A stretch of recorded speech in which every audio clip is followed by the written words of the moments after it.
রাজপথ ঘিরে রাখবো। বুকে তাজা খুন দিয়ে হলেও মসজিদ, মাদ্রাসা, দ্বীন ইসলাম, আমাদের পূর্বপুরুষদের দ্বীনের সম্পদকে বাঁচাবো। এই অঙ্গীকার আপনারা নিতে পারবেন তো নাকি? 1 মাস হোক, 2 মাস হোক, 4 মাস হোক, 5 মাস হোক, 1 বছর হোক, পশ্চিম বাংলার নাগরিক আমরা।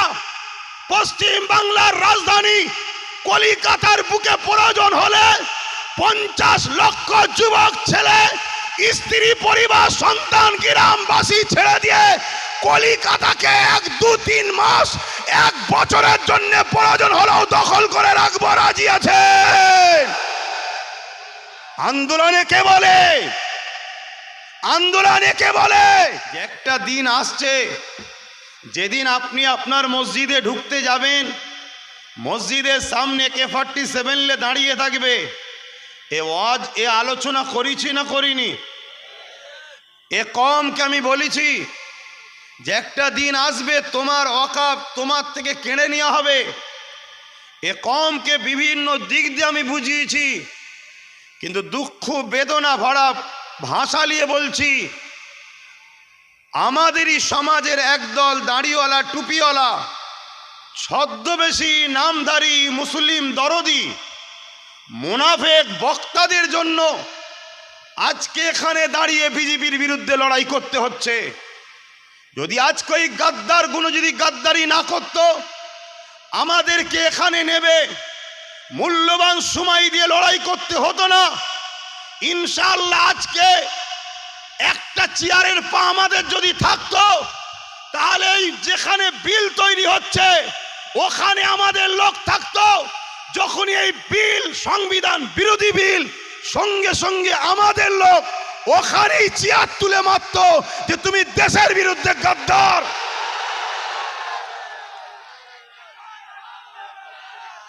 কিন্তু দুঃখের বিষয়, আমার কওমের সরল প্রাণ ভাই, ছোট্ট মতো বাচ্চাটাকে, ভাইটাকে বিশ্বাস হলো না।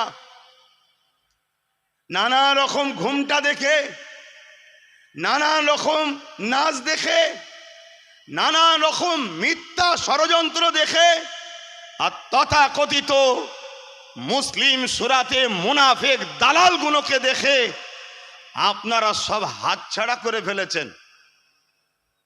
কথা কি খারাপ লাগছে? বিবেককে বলুন, সেই দিনের কথা আজ মনে হচ্ছে না? হয়নি? আজকে বলুন, টোটাল ভারত থেকে যদি বীর মুজাহিদ যদি গোটা কুড়ি থাকতো, তাহলে আজকে এই আইনের জন্য আমাদেরকে রাস্তায় নামতে হতো না। ওই আইন সবার ভেতরেই ফাটাফাটি একদিন হয়ে যেত। কেন? এটা একদিকে যেমন ইসলামের বিরুদ্ধে, আর একদিকে তেমন এ আইন দেশের সংবিধানের বিরুদ্ধে। তাহলে বলুন, আমি কি কিছু ভুল করেছিলাম সেদিন? একটু আওয়াজ দেন। আমি কিন্তু চুপ করে গিয়েছিলাম, দুঃখে বলা বন্ধ করে দিয়েছিলাম। আমাকে বাইজিৎ ভাই প্রায় বলতো, আপনি না কথা বললে হয়, আপনি কথা বলেন। আমি কি বলবো, সব তো বলে দিয়েছি। আমি তো এমনও বলেছি যে 3 বছর সময় দিচ্ছি। 2023-এ বলেছিলাম 3 বছর, 23-এ শেষের দিকে বলেছিলাম 3 বছর সময় দিচ্ছি। চোখ দিয়ে পানি নয়, রক্ত বেরোবে।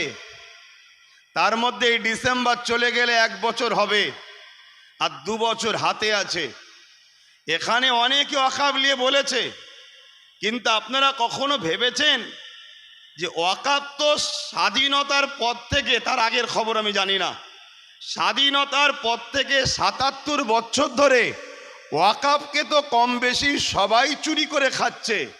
তা কেন্দ্র সরকার হঠাৎ করে আবার বিল করতে চাইলো কেন? এটা কখনো ভেবেছেন? এটা নিয়ে কখনো আলোচনা করেছেন? তো ভাই আমার, তারপরেও বাইজিৎ ভাই বলার পরে আমিও ভাবলাম 2-4 জন ভুল করার জন্য, একটা মানুষের ভুলের জন্য, আমাদের নিউ জেনারেশনের জন্য কমসে কম আমাকে কথা বলা দরকার। তাই নতুন করে আমি নেবেছি কথা বলতে। আমি বলবো না বন্ধ করে দেবো এটা আগে জানতে চাই। হাত তুলে সাক্ষী দিয়ে বলুন, বলবো না বন্ধ করে দেবো? ওপর নিচে ছাতে যে যেখানে আছেন হাত তুলুন, যারা বলতে বলছেন হাত তুলুন। এ কথা বলবো তো নাকি? কথা বলবো তো, কিন্তু কথা বললে শুধু শুনবেন না বিশ্বাসের সাথে সাথ দেবেন? আমার দেশের একজন মহানায়ক ছিলেন নেতাজি সুভাষচন্দ্র বসু। তিনি বলেছিলেন, তোমরা আমাকে রক্ত দাও, আমি তোমাদের স্বাধীনতা দেব। বলেছিলেন না? এই দেশের অনেকেই রক্ত দিয়েছে, তবে গর্বের সাথে বলছি ইসলামের অনুসারীরা 93,000 কম বেশির মধ্যে 63,000 প্লাস ইসলামের অনুসারীরা নিজের দেশ মাতৃভূমির জন্য রক্ত দিয়েছে।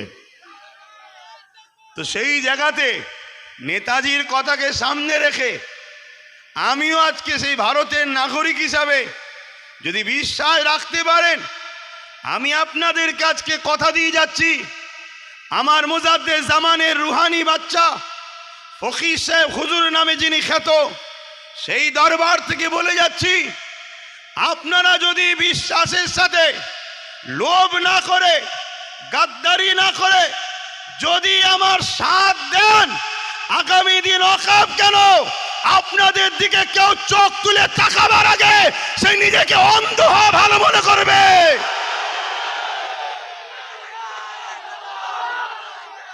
কিন্তু বন্ধু ভাইয়ের আমার, সাথ দিতে হবে।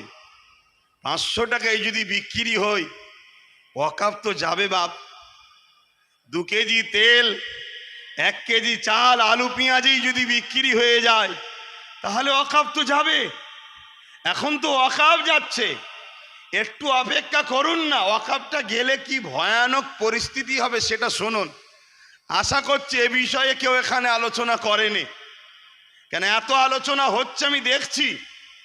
এই আলোচনা কোনো এক জায়গায় যেন কারো বিরুদ্ধে কারো পক্ষে হচ্ছে, কিন্তু আজকের আলোচনা অবশ্যই জালিমের বিরুদ্ধে, আল্লাহ ও রসুলের পক্ষে আমরা আলোচনা করতে এসেছি, এখানে কোনো সন্দেহ নাই। তাই মনে রাখবেন, সাথ দেবেন তো নাকি? কথা বলুন, সাথ দেবেন তো? এ হাত সত্য তো? কিন্তু এ লড়াইটা তো অনেক বড়, এ লড়াই তো ছোট নয়। আমি তো, আমার আগে ভাই বলল, নিজের মুখে নিজের কি নাম করি বলেন না, নওজুবিল্লাহ, বুঝাতে চাইছে যে বিশ্বাসটা হয়। কেন আমরা 2-5টা মুখ, আর আমার বিরুদ্ধে 2-5 লাখ মুখ।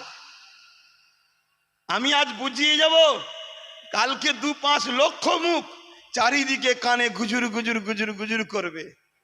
কারো গালে যদি বিষ ঢেলে দাও তবুও তার বাঁচার চান্স আছে, কিন্তু কারো কানে যদি বিষ ঢেলে দাও পুরো জাতিকে মেরে ফেলবে।